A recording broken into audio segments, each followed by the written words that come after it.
Hey everyone, my Dibendu Moni and you're watching youth education YouTube channel. আজকে হচ্ছে 7 August. আজকে কিন্তু তোমাদের জেক্সপো ভোকলেট আইটিআই এর যে মেরিট লিস্ট সেটা কিন্তু পাবলিশ হওয়ার কথা ছিল। এবার পাবলিশ হওয়ার কথা ছিল কেন বলছি, বা আজকে কি পাবলিশ হবে নাকি আজকে পাবলিশ হবে না, সেই নিয়েই কিন্তু আজকের ভিডিও। প্রথমেই একটা খবর আমি তোমাদের দিয়ে দিই। এখনই একটু আগেই যেটা আমি দেখলাম সেটা হচ্ছে তোমাদের ডাব্লিউবি সিএপি, অর্থাৎ যেটা তোমাদের জেনারেল কলেজে ভর্তির জন্য তোমাদের মেরিট লিস্ট পাবলিশ হওয়ার কথা ছিল আজকে, সেটা পসিবলি আজকে কিন্তু হচ্ছে না। এবারে নেক্সট প্রশ্ন চলে আসছে ডাইরেক্টলি, যে আমাদের কমন অ্যাডমিশন পোর্টালে আমরা যে ফর্ম ফিল আপ করেছি জেক্সপো বুকলেট আইটিআই এর জন্য, সেটার মেরিট লিস্ট কি আজকে আসবে? দেখো, যদি আমি অ্যাকচুয়ালি এই মেরিট লিস্টের বিষয়ে আসি, তাহলে সেক্ষেত্রে কালকে ছিল 6 আগস্ট। 6 আগস্ট কিন্তু তোমাদের ওবিসির সাবকাস্ট আপডেটের যে বিষয়টা ছিল সেটা কিন্তু 11টার মধ্যে কমপ্লিট করার কথা বলা হয়েছিল, কিন্তু সাবকাস্ট আপডেট করার সময়ও তার সাথে সাথে চেঞ্জ করে পর কালকে 11টা অবধি করে দেওয়া হয়েছিল, 5 তারিখ সন্ধ্যে 6টা থেকে বাড়িয়ে। তাহলে বুঝতে পারছো, কাল 11টার মধ্যে নিশ্চয়ই কাজ কিন্তু কমপ্লিট করা যায়নি। এবার তারপর আজকে আদৌ কি তোমাদের যে র্যাঙ্ক কার্ড আছে সেটা পাবলিশ করা পসিবল হবে?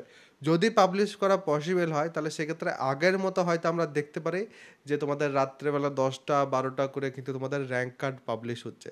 তো সেই ক্ষেত্রে আমি তোমাদের বলবো যে এখন অনেকে জিজ্ঞেস করছো যে দাদা র্যাঙ্ক কার্ড কখন আসবে। সকাল থেকে প্রচুর মেসেজেস পেয়েছি, প্রচুর কিন্তু কমেন্ট পেয়েছি এই বিষয়ে।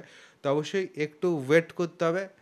খুবই আনসার্টেন অবস্থা হয়ে আছে তোমাদের, এবং তোমরা নিজেরা বুঝতে পারছো যে কী রকমের অবস্থাতে তোমরা পড়ে আছো। স্টিল যদি তোমাদের ফ্রাস্ট্রেশন তোমরা ভাবো যে আমাদের উপরে বের করে নেবে, তাহলে সেক্ষেত্রে একটু বোঝার চেষ্টা করো যে তোমাদের এই যে প্রবলেমটা হচ্ছে, প্রবলেমটা কার জন্য হচ্ছে। একটু ভালো করে নিজেরা ভেবে দেখো, তাহলে সেক্ষেত্রে তারপরেই কিন্তু নিজেরাই উত্তর পেয়ে যাবে।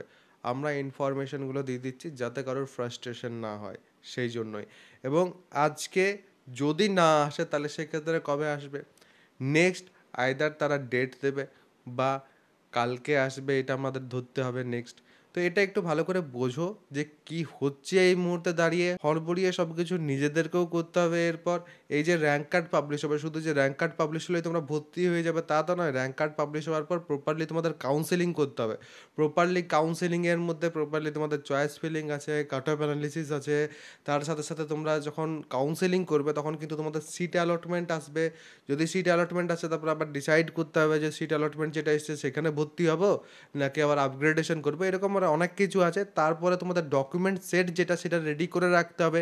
ডকুমেন্ট সেটের মধ্যে যখনই সিট অ্যালটমেন্ট আসবে তারপরে তোমাদের অ্যান্টি র্যাগিংটা বানাতে হবে, তার মাঝে মেডিকেল ফিটনেসটা বানিয়ে নিতে হবে। এরকমের অনেক কিছুই কিন্তু আছে যেগুলো কিন্তু তোমাদের করতে হবে। তো অবশ্যই কিন্তু একটু ধৈর্য ধরে থেকো। এবং এই হরবরাতে যে ভুলভাল কলেজ সিলেক্টও কিন্তু অনেকে করবে।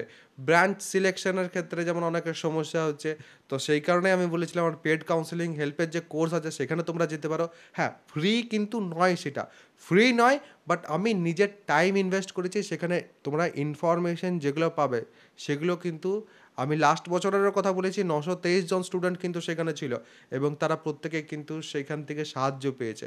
তো অবশ্যই যদি কেউ চাও, যদি কারোর আছে যে টপ 17 18 20টার মতো যে ব্রাঞ্চেস আছে সেগুলো নিয়ে আমি ইনফরমেশন প্রথমে জানবো, তারপরও ব্রাঞ্চ সিলেক্ট করব। কারণ 10th পর তোমাদের কাছে কিন্তু আইডিয়া থাকবে না যে কোন ব্রাঞ্চে অ্যাকচুয়ালি কী হচ্ছে। অনেকের টার্গেট থাকে যে না আমি সার্ভে ইঞ্জিনিয়ারিং করব, অনেকের টার্গেট থাকে যে আমি মাইনিং করব, অনেকের টার্গেট থাকে আমি ফুড প্রসেসে যাব, অনেকের টার্গেট থাকে ইলেকট্রিক্যাল নিয়ে পড়বো, মেকানিক্যাল নিয়ে পড়বো। তো কোনটাই কোন সেক্টরে যে পরে চাকরি পাবে, কোন সেক্টরে সরকারি চাকরির অপরচুনিটি আছে, কোথায় যে পর তোমাদের প্রাইভেট চাকরির অপরচুনিটি আছে, ফ্রিল্যান্সিংয়ের অপরচুনিটি আছে, সেগুলোও কিন্তু আমি আমার কাউন্সেলিংয়ের হেল্পের যে কোর্স আছে সেখানে কিন্তু দিয়ে দিয়েছি। তার সাথে সাথে তোমাদের কাট অফ অ্যানালিসিস এটসেট্রা যে বিষয়গুলো আছে সেগুলো তো ওখানে পেয়ে যাবে। যদি কারো জয়েন হওয়ার থাকে, নিচে ডেসক্রিপশন পিন কমেন্টে কিন্তু অ্যাপ্লিকেশনের লিঙ্ক আছে, সেখান থেকে তোমরা ইজিলি কিন্তু পেড কোর্সের সেকশন বা উপরে ব্যানার থেকে কিন্তু আমার যে তোমাদের কাউন্সেলিং হেল্পের কোর্স আছে সেখানে জয়েন হয়ে যেতে পারে। YHE এই যে কুপন কোড আছে, হয় এটা আজ অবধি ভ্যালিড থাকবে, বা যদি তোমাদের মেরিট লিস্ট কালকে প্রকাশিত হয় তাহলে সেক্ষেত্রে কাল অবধি কিন্তু এটা ভ্যালিড থাকবে। তো অবশ্যই তার মধ্যে যাদের জয়েন হওয়ার থাকবে জয়েন হয়ে যাবে, এটাই আমি তোমাদের বলে রাখলাম। অ্যান্ড তোমাদের মেরিট লিস্ট কখন পাবলিশ হবে কিনা সেই বিষয়ে আপডেট যখনই আসবে অবশ্যই কিন্তু আমি জানিয়ে দেবো। কোনো কিন্তু চিন্তার কোনো কারণ নেই। চ্যানেলটাকে সাবস্ক্রাইব করে বেল আইকনটা প্রেস করে অল করে রাখবে। তাহলে সেক্ষেত্রে যখনই কিন্তু কোনো রকম কোনো নিউজ আসবে সেটা কিন্তু আমি তোমাদের কাছে অবধি পৌঁছে দেবো। সবাই ভালো থাকবে, সুস্থ থাকবে এবং আমার সাথে থাকবে।